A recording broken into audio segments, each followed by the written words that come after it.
Welcome to the sixth Startup Grinds event. Tonight our guest will be Sonja Dakic from DajDaj.com. She will tell us more about her company, how she founded it, and the experience behind running the company and the business itself. Thank you. Please welcome Sonja Dakic.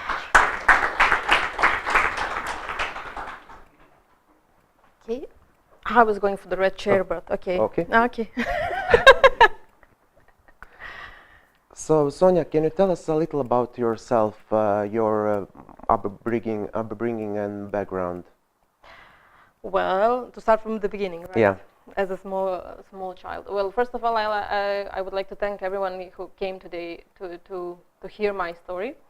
And I think the most important thing about my entrepreneur story is that I didn't plan for it to happen. Speaking when I was a little girl, I actually was very shy and introverted child, so I didn't like to be, you know, in a lot of people talking about myself. And I actually one of my first ideas of my dream job was to become a librarian.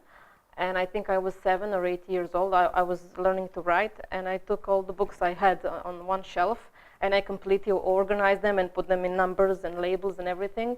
And I was super happy, you know, to have this like a little space organized for me. And I think that was my first business, if I can say so. It didn't had any financial background, but I felt nice doing it, you know, doing something on my own. Cool. So, have you had any, while you were still a child, have you had any people that inspired you to do business and to start being entrepreneur and to do the classical stuff, you know, like children basically do all the time, like lemonade stand and things like that? Has anyone at any time said to you, okay, why don't you try to earn some money by running your own little lemonade stand and things like that? I think lemonade stand is more like American thing. Yeah, usually they have the lemonade stand. I don't think we have it here. But I remember that I started working, if I can say so, really early. I was in my grammar school, maybe 12 or 13 years old, when I first helped my older sister. She had some student job, like passing on the invoices around Belgrade. So I was helping and earning some money. Yeah, it was my first official job. And during my high school, I was babysitting, and that was the way for me to actually get some cash that I needed for school or to buy something. But I didn't educate myself or plan to have a business on my own when I was growing up, actually. And I think it's part of it because we are not, our educational system does not support it or mention it in any kind of way. And we just don't think about it as a possibility, actually. My mother was working in a large company, a large printing house. And for me, from my perspective at that point of view, I think it was a normal thing to, you know, finish school and then find a job in some company, and that was the path that I saw for me.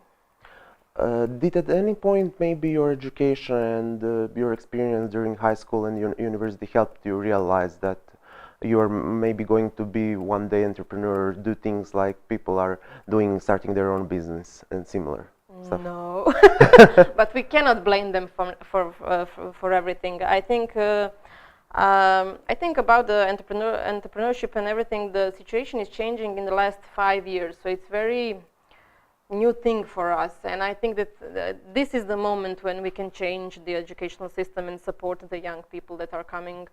But back then it was, our parents, my parents were the people that, you know, lived the idea of working the entire life in one company. And we still have those, you know, because public sector is considered a safe job and everything. And we are now battling on two sides. On one side, they are our parents, and on the other side, are we who want something else, something, you know, better, bigger, or some new experience. So I think this is the time where we can actually make the change. Yeah, I agree with that.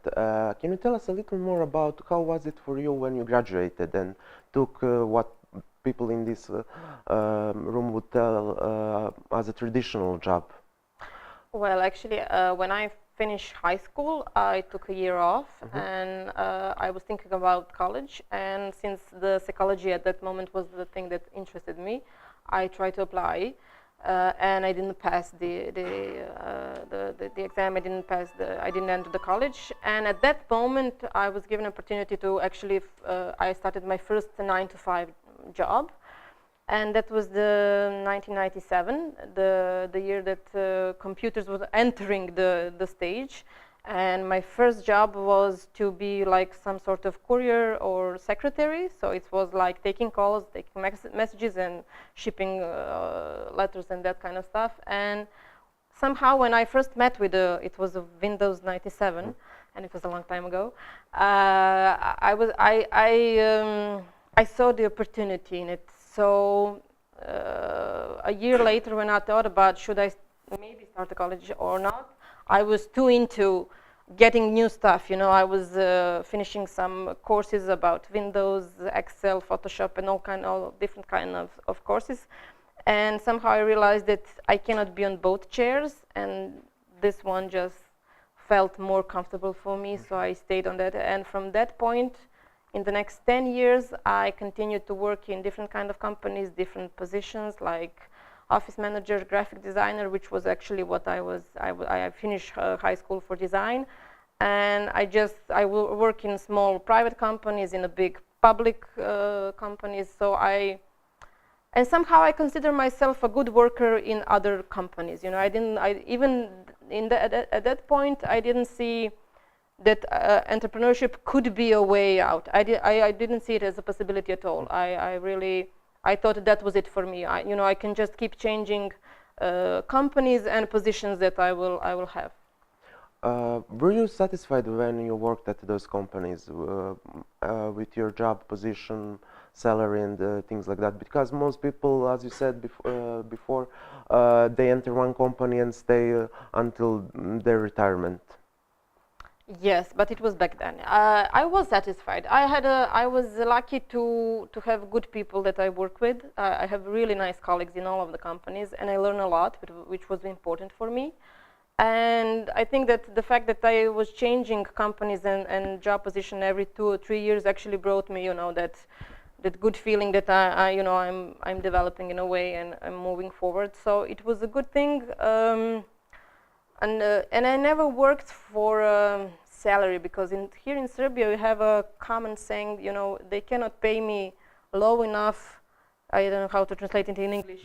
For how much I can work? Yes, so I never considered that. I was always giving 100% of me, no matter what my salary was, because I think that's the only way how can you achieve 100% of results. So I think if today I meet some of my colleagues, I have a very good connection with them, and I think that is the most important thing that we have to have in mind. No matter what job we are doing, we have to do it, 100%. We have to give in. Okay. What was the key point in your life that you decided to say, okay, I'm starting my own stuff, I'm building my own business, I'm quitting with traditional jobs? I had a baby. Zara was born 8 years ago, and she's guilty, if I can say so, in a way that I'm here today.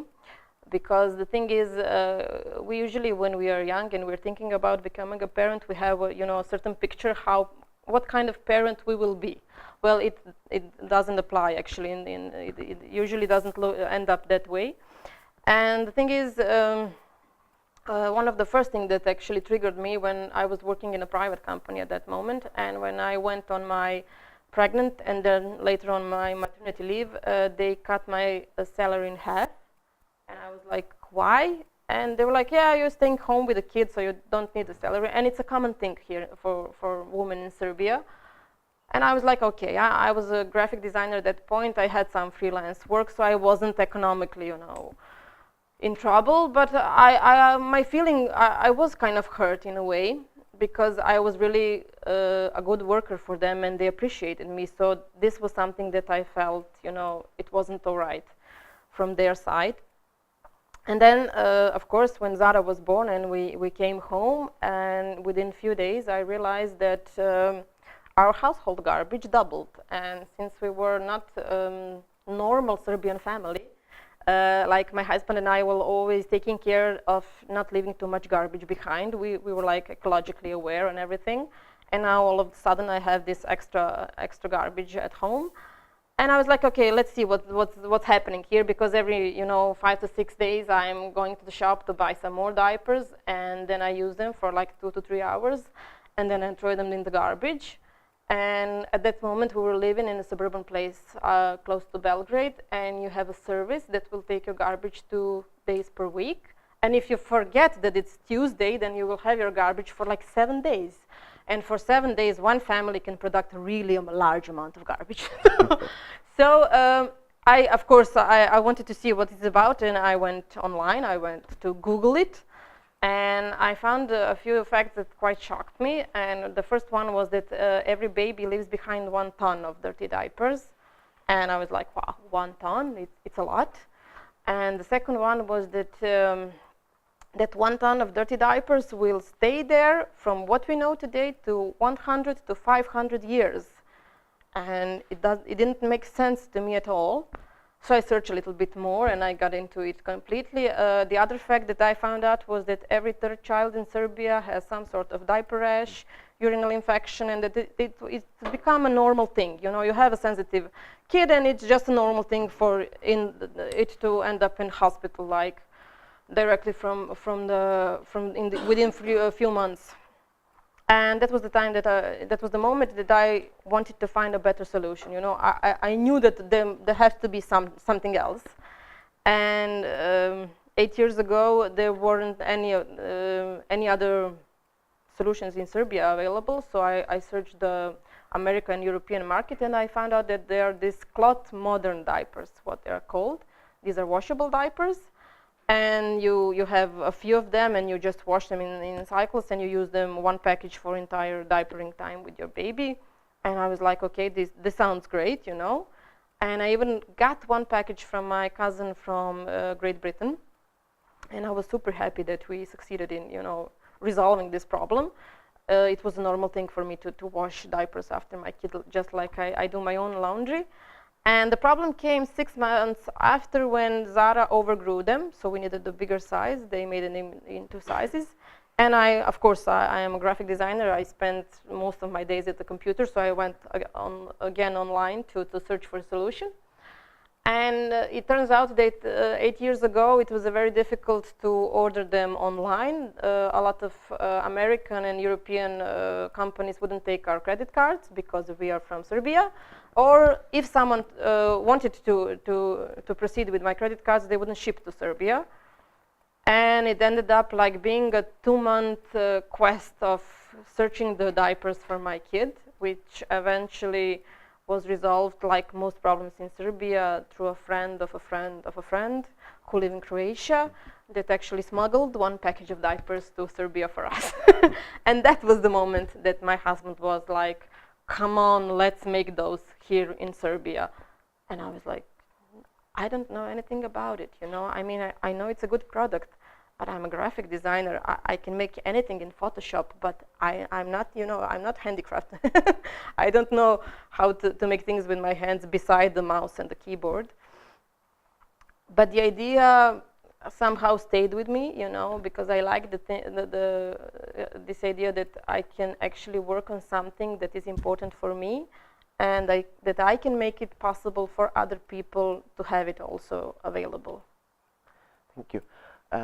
Can you tell us a little about when you were faced with the problem you wanted to organize and make some kind of component business to make the disposable, to make the recyclable diapers here? Can you tell us about how everything started and how you organized the business? Because a lot of people here have a problem in starting their own business, regulations, paperwork in general, and things like that.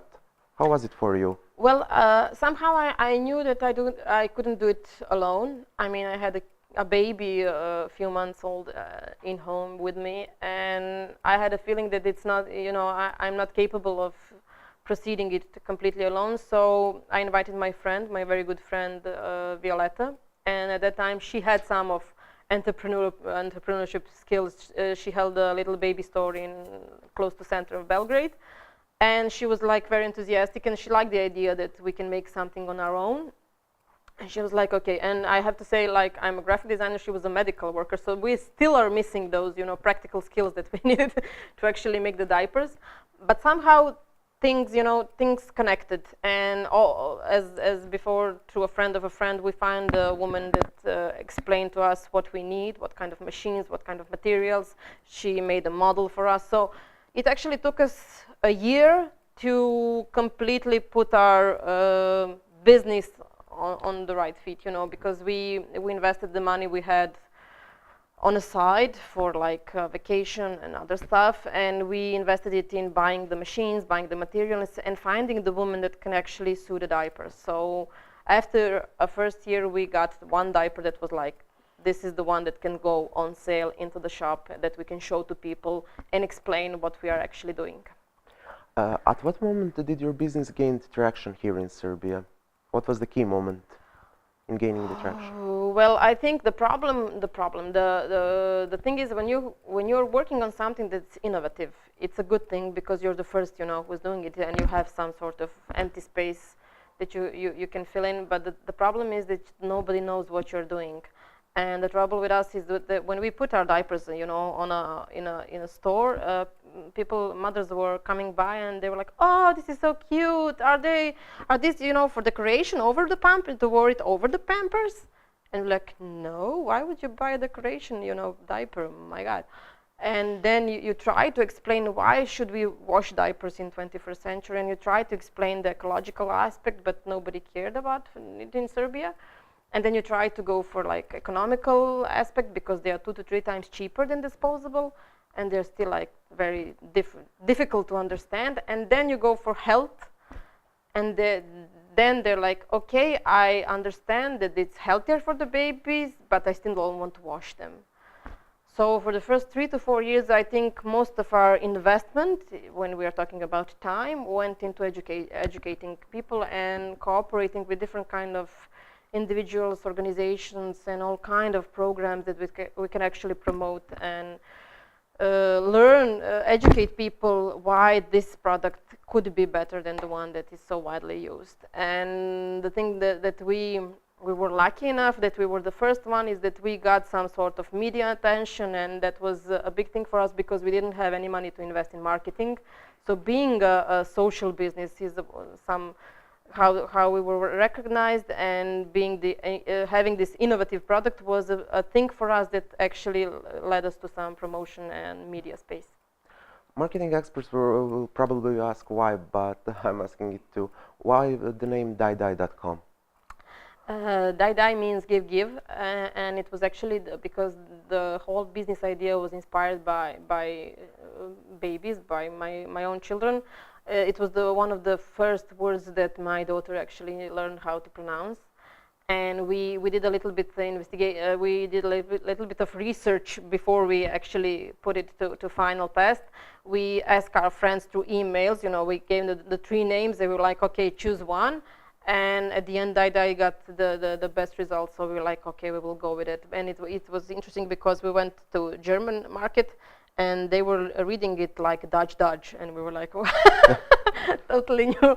But it was something that you don't think about in the first place, you know, when you think about the name, you don't think of how maybe other people will pronounce it.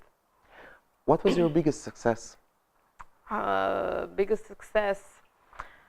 Well, for me personally is the place I think where I'm today.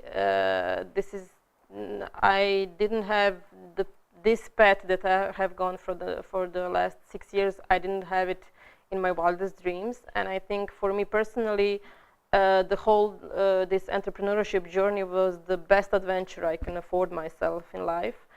And I think the best success is that the 2 of us were crazy enough, if I can put it that way, to go with it. You know, after all those ups and downs, we didn't close because there were times when we were thinking, me personally, about quitting for the first 3 years. But it was the moment that when you actually, you know, you go completely down, and then something happens, you know, like a little miracle, and you just go up. So I don't know what thing to, if that's the one thing that I would have to collect, maybe it would be getting the special award from innovation from Association of Businesswomen last year. It was, for me personally, it was the acknowledgement that the small company, a micro business in Serbia, can bring something completely new and innovative, and can make a market for it. Can you tell us about the struggles you faced? Because most people, when starting their own companies, face the struggle, either money struggles, struggles with their team, struggles with marketing and things like that. What was your biggest struggle Well, in any of those areas? The idea that when Violetta and I started was that we wanted to make one good story out of it. We wanted to make somehow a business model where everybody will be satisfied. So for us, the women that make our diapers were the most important part of our business because they made us. They brought these skills and expertise into our story, so we made it together.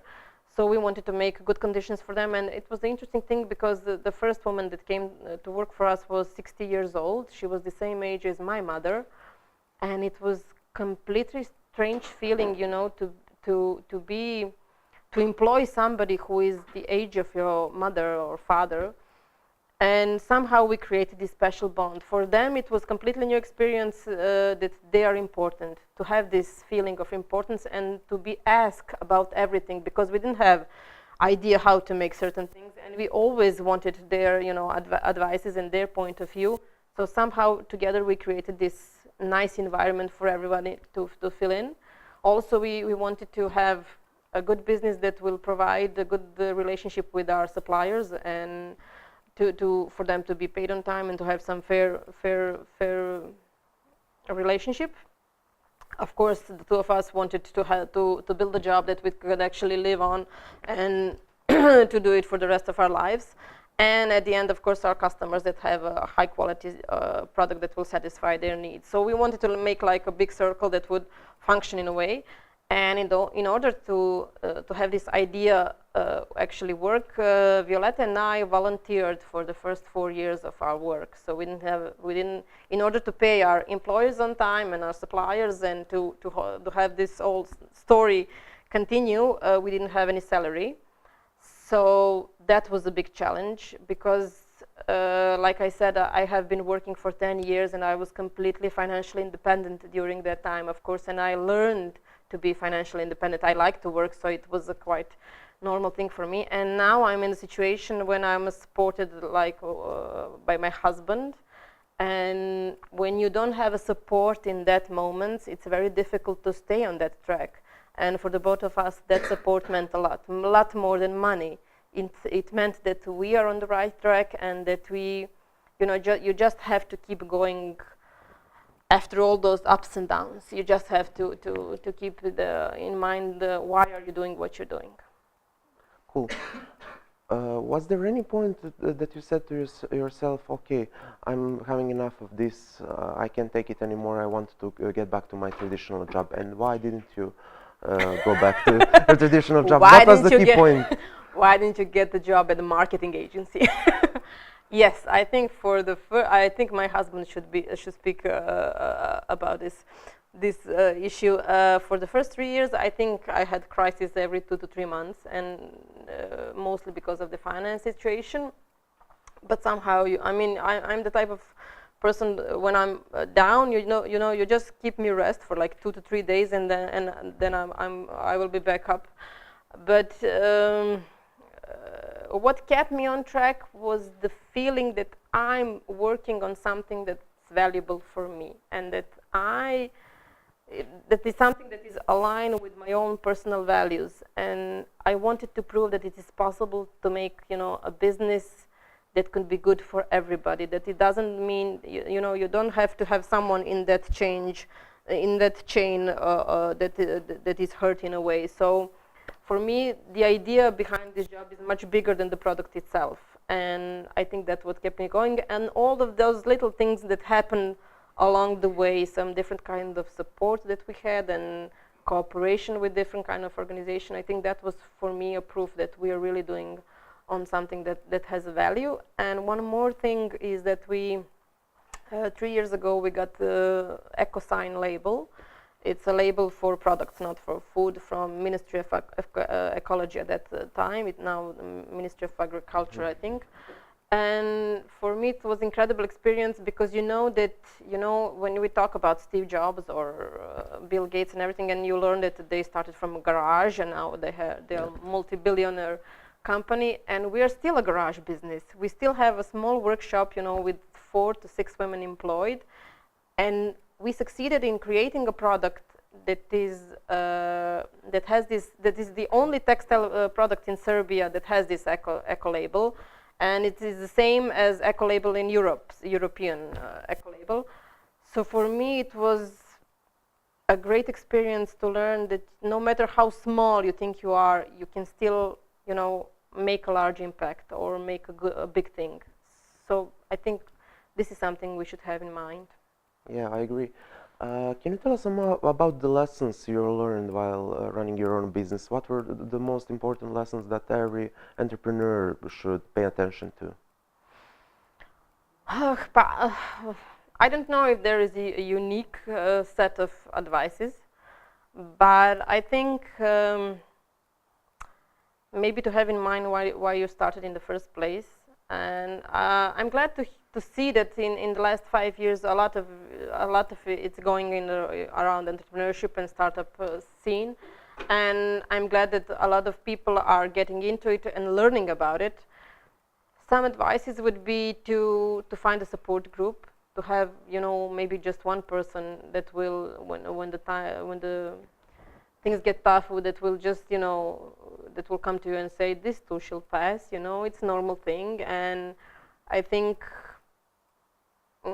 it's very important the environment you're in, to find people that care for the similar things or have similar values, and then it will be possible to actually make something out of it. Because in Serbia we are the ones that will when you have, like, you come to me and you say, oh, I have an idea about this, and most of the people will say, oh, come on, this will never happen.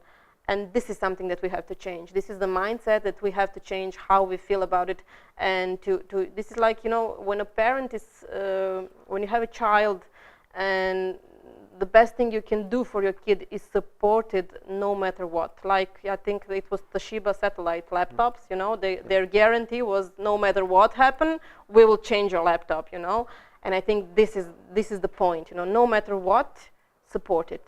And if it fails, it's okay. You'll learn something along the process, and then you can start again some other things or whatever. What was it like when you started? Because most of us don't really know, but I don't think that back in 2007 or 2010 was the whole startup spirit and the business spirit developed as it is now. What was it like, and how did the community react?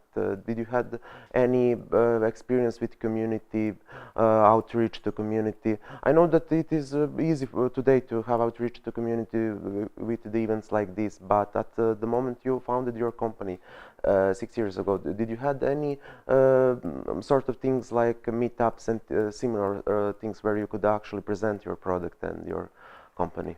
Unfortunately not, but I'm glad that things really moved forward in these 5 to 6 years. One of the things that happened back then was British Council was organizing 3 months educational course for social entrepreneurship.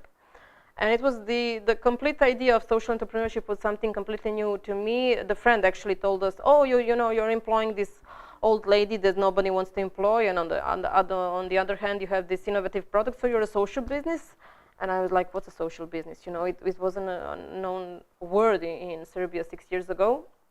And then I went through these 3 months of education, and the most valuable thing I got through this program was the friends I met there. Actually, some of them today hold some NGOs or some also enterprises.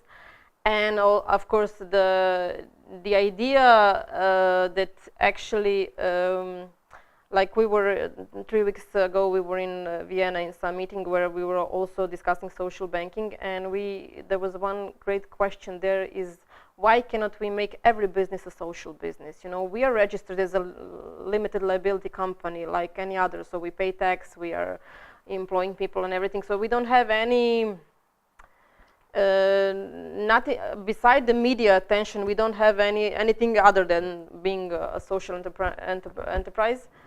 But I think the idea of it is very close to what I had in mind when I started the company. And I think the one thing that we should let go of in the beginning is the fear that we will fail or whatever. So I think that's why today is a great opportunity to have meetups, to have conferences, to have, you know, some competitions or any other.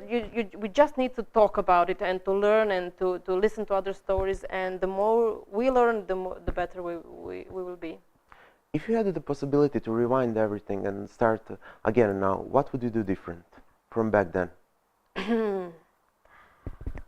Well, maybe I will do some things a little faster, but then again, since I started my business when I had a baby, somehow my business grew along with my children. I have 2 children now, and I think that gave me, from a woman perspective, that gave me a chance to have it both, you know, and it was a very important thing for me because I didn't feel I wasn't satisfying staying at home mom. It's a fine idea for me, for others who feel that way, but for me, I wanted to do something, you know, and maybe I wouldn't change a thing, but I think maybe I would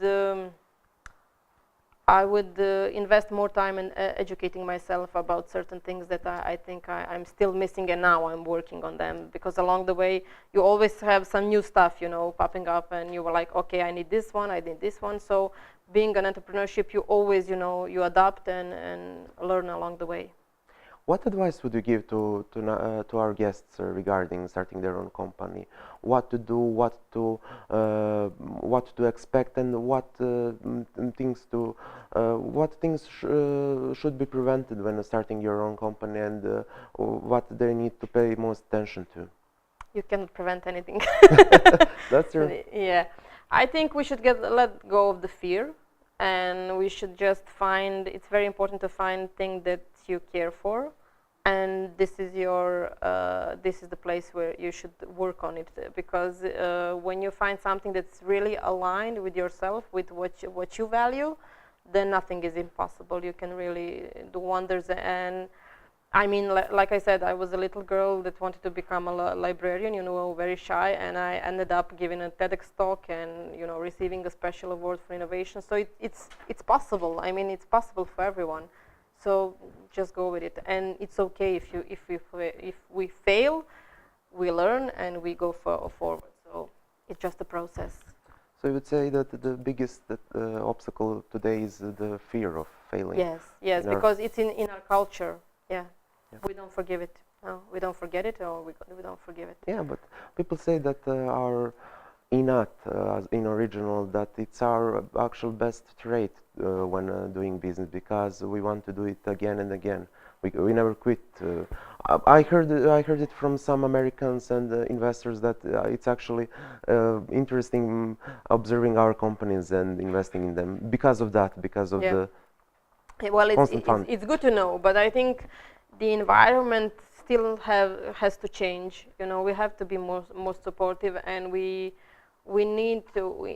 have to change in a way that we should cooperate in this field, and not feel, you know, that we are on the different sides if we even working in the same field. So I think the best impact, the greatest impact is accomplished when we are all around one idea to change the mindset, especially of the young people. Cool. I would like to invite our guests to ask Sonja any question if they have for her regarding running a business and diapers or anything. Yeah. Babies. Feel free to ask. Don't be shy. Okay, you. Okay. So when you said you created your prototype and you wanted to sell it to the market, you faced the people that are not actually, they don't want to buy your product. They don't know about it. They don't know anything about it. They don't know that they need that product. However, you still managed to keep on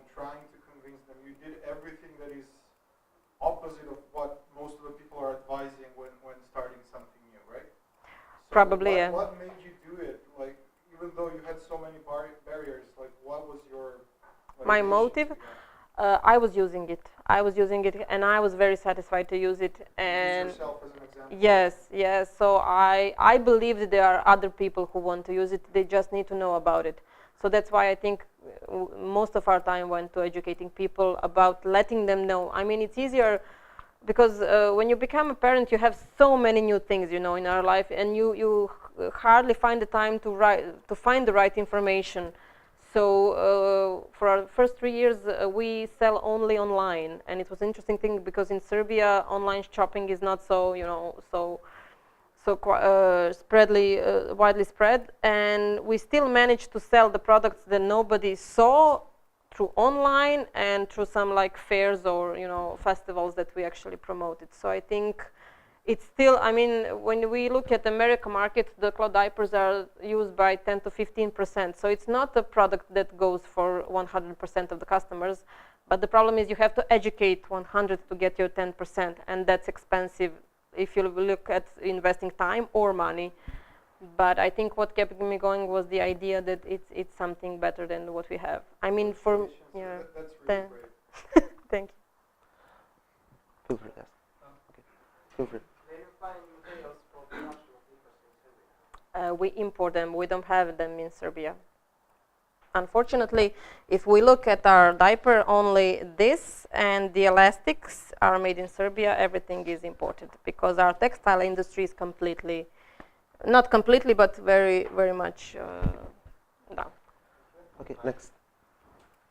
Thank you very much. It's good to see a product from Serbia that adds value, and it's important in the economy, in the modern economies, that we have a product from Serbia that is different, and that it adds value. And I want to ask you two questions. Since we are now in premises of a bank, what do you think regarding your path of building your company? Were there banks to help? Yes. And the second question is, have you heard of a brand from the United States that's owned by Jessica Alba? But they are not washable diapers. They're not washable. Yeah. Do you maybe plan to include some celebrity ambassadors? I would love to have some celebrity that would wash diapers, but the thing is, Maybe of Novak Djokovic. yeah, maybe. We thought about it actually. Yeah, thank you for that. We thought about it, but the thing is, somehow washing the diapers is considered to be a shame, so nobody's talking about it. Maybe we're doing, but we're not talking about it still. I hope that it will change. But to get to the first question, what I didn't talk about it, and thank you for that question. After first year of our business, we didn't make enough revenue to actually keep going, and that was the moment, like I mentioned, the British Council program, that we get in contact with the people from Erste Bank, and they recognized some crazy enthusiasm in our story, and they wanted to support us, and we actually got a bank loan from them, but it was completely off the classical bank loans that they had, in an official offer, and they made a special model for us. They gave us 10,000 euros, and that helped us to continue to work, and it was something that we paid off a year ago, and it was very important for our support for us. So yeah. I think that banks in Serbia should maybe think outside of the box, and for companies and cases like yours, they should reconsider their risk policies. Yes, I think that is a place where we can all, invest our time into figuring out the right model, how we can cooperate. I think that micro businesses has a lot of potential, and if you look at the family companies or anything, you can see that they have been operating for many years without the support of bank system. I think, we all can see from both sides what we can do to make it more flexible and possible to have it. Next. Yes, we're thinking about defining our approach to startups and to freelancers, etc. We also have a question about educating new market.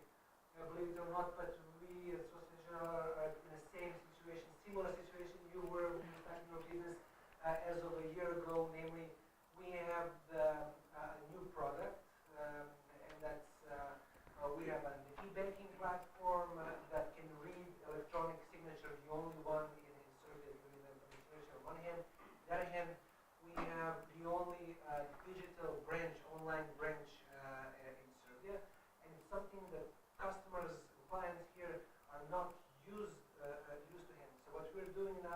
also trying to educate people, educate the market about what it is, because they can't really try it unless they become our partners and clients. So what were your steps that you were taking to actually reach out to people and educate? Well, first of things, we were like, we used every given chance that we had to promote. We didn't ask if it will be good for us or if we had time for it. We just went for it. And somehow along the way, we sort of profiled our buyer. So we learned that the mother that will buy cloth diapers are usually the mother that care about natural products, about breastfeeding, about baby caring. And have some, like now, if I speak to a pregnant lady for 5 minutes, and if I check, 2 to 3 things that I recognize, I'm like, okay, she will be using my diapers. And if they're not checked, then she probably will just turn their eyes, and go on the other side. So I think the important thing is to find your target group, who is the one that actually needs your service, and then go to them. For us, it was learning that the ecology is not a thing to, it's a added value, like colleague said, and the economical aspect is also not something that the customer will think about, but only the health issue. So from the second year, that was our main thing that we communicate, and it's actually something that kept us alive for this long. So I think for that example, it's the important thing to find who needs your product. Is it the kid with the diaper rash, or the mother that is like ecologically aware? Which one is on which side they are bigger crowd? It's healthier to use e-banking. Thanks. Any more questions? Okay. I'd like to thank you, both yourself and Societe Generale, for having us all here. Very inspiring story. And a quick question: do you export your product, or is it not your plan? We plan to. Right now, we are sending individual packets on regional, like Croatia, Bosnia, and Montenegro. We went last year to Germany because we are, for the last 2 years, we are planning to enter German market. So we went on one market in Frankfurt a year ago, and it was interesting experience for us because we learned that there are not so much need to educate your customers there because they are already aware of ecological aspects, and it was a great experience for me. For instance, we were selling stuff and we had those paper bags, and we were like putting things in paper bags, and 90% of them were like, I don't want a paper bag. And then we returned the 50 paper bags to Serbia, and I was like, yay! What a great customers. And the other thing was, we were in this year in January in Nuremberg, the greatest toy and baby fair in Europe. And we went there with 2 other small companies from Serbia. We wanted to present what we do, Gugogina that makes unique clothes, and Arhiplay that make these wooden educational toys. And we were like, oh, we're from Serbia, we're small companies, and we went, there with little kind of feeling of being small and not so important. And it was quite a big fair. It had like 15 halls and everything, 200 exhibitors, and it's business to business. And what we saw and experience with people talking to us is that we are not so much behind. We usually think that they have better conditions, they are more creative and everything. And the thing is that we just learned that they are just a little bit more relaxed, if that's the right word. So that's where creativity comes from. But in making the products, they are not 10 years, ahead of us.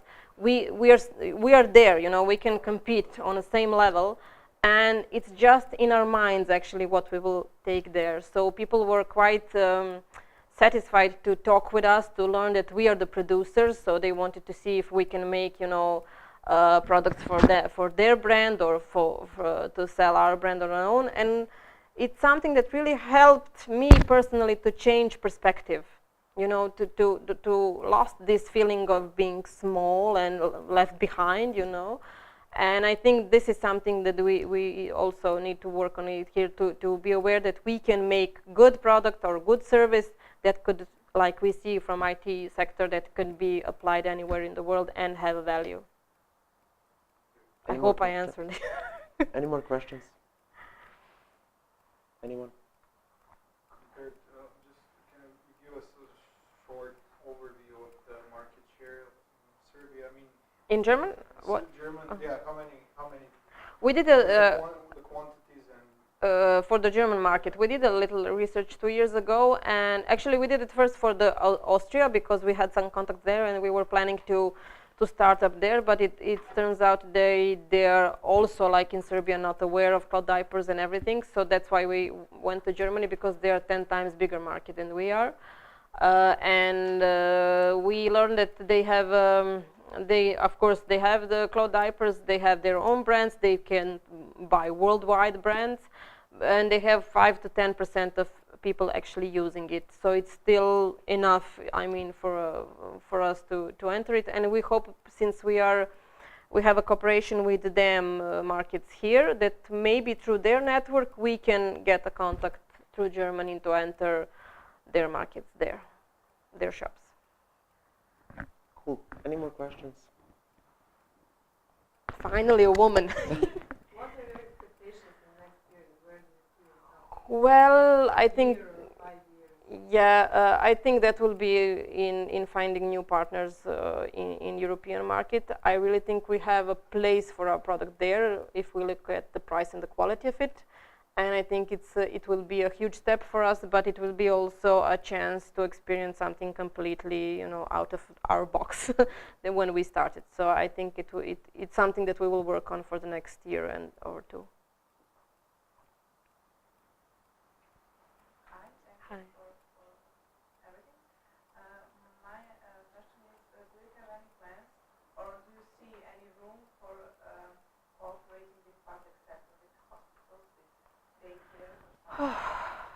Okay, we tried that a few times, and unfortunately, How it looks like to try to very difficult. With the hospitals, we were very clearly informed that they are self-financed institutions, and that the producers of disposable diapers are paying them big money to be there. So we actually had situations like doctors approached us, pediatricians approached us, and they wanted to promote our product, and then we gave them leaflets and some samples, but then each hospital has its marketing sector, which I didn't know actually before, and then they got in trouble from their marketing sector, because you don't get to choose individually who will you promote or represent.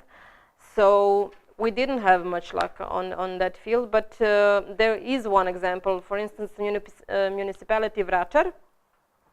We made a contact with them, I think 4 years ago, and we approached them, and we showed them our product and everything, and they liked it. And since they are, a rich municipality, they were like, okay, if you can fit the same price as Pampers, we will have your diapers in the package that they give away to every newborn baby in their territory. And we were like, what's the Pampers price? And it was below our production price. And we were like, okay, we will go with it. We don't earn any money, but it's a promotional thing, and hopefully it's a cooperation that lasts like for the past 4 years. And we were hoping that it could get spread around other municipalities or cities, but we are still working on it, because public sector is a slow-moving sector, and you need a lot of time to actually, enter it and to make some sort of cooperation. But we are not giving up, because I think they're a very important part of educating people and promoting it. So, I mean, for instance, in Austria, every parent gets a special voucher for 100 euros to buy cloth diapers, and only 1% of people use it, because they don't have a marketing campaign behind it. So I think even here, if we had some sort of vouchers where you can buy 5 to 6 diapers for it, people will still, be very reserved of why should they use it. So you have to have this educational thing, and then to promote in some kind of way.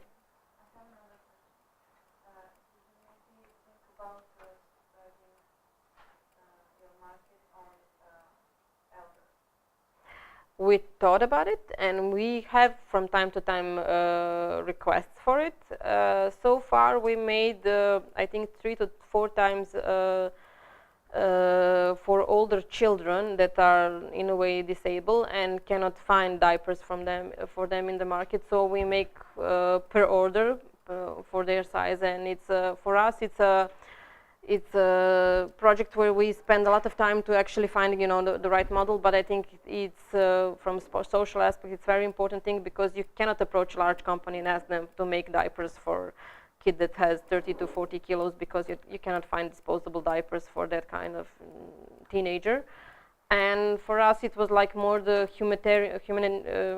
more of a charity issue than to actually earn something on it. So for elderly, I think it could be possible, but I think if mothers don't want to wash diapers after the baby, then who will wash the diapers after elderly person, especially if they are placed in some sort of homes or other institutions.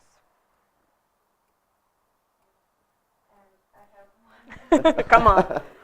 One more. Yes, of course. That's the reason why I brought it. Actually, this is the diapers, the DajDaj diaper, and this is the one what we call all-in-one model. It has a waterproof material, so it's the bamboo is inside, and you can have it a look later on. It's very soft and comfy. It has an insert, and this is the diaper you use the same as disposable one. It's one size, so it grows with the baby. And you need 20 of them for one baby. So the package that you buy in the beginning will last until potty training, and if maintained correctly, can be used through 2 to 3 kids. I mean, the diapers that my daughter was using went on to our son 3 years later on, so it's very cost effective.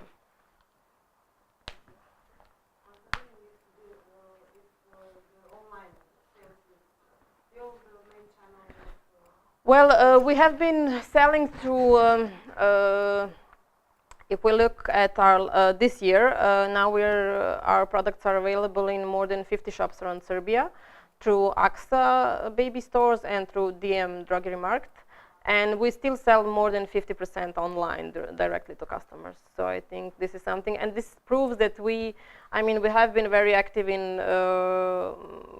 Department of Social Network.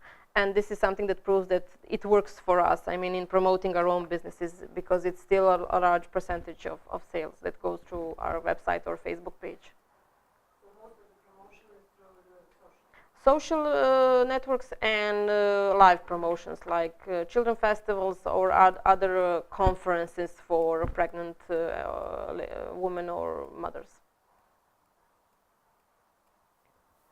Cool. If there aren't any more questions, I would like you, in the name of Startup Grind, to thank you, Sonja, for making your time, coming here, and to invite everyone and our guests to join us in the cocktail. Okay, thank you.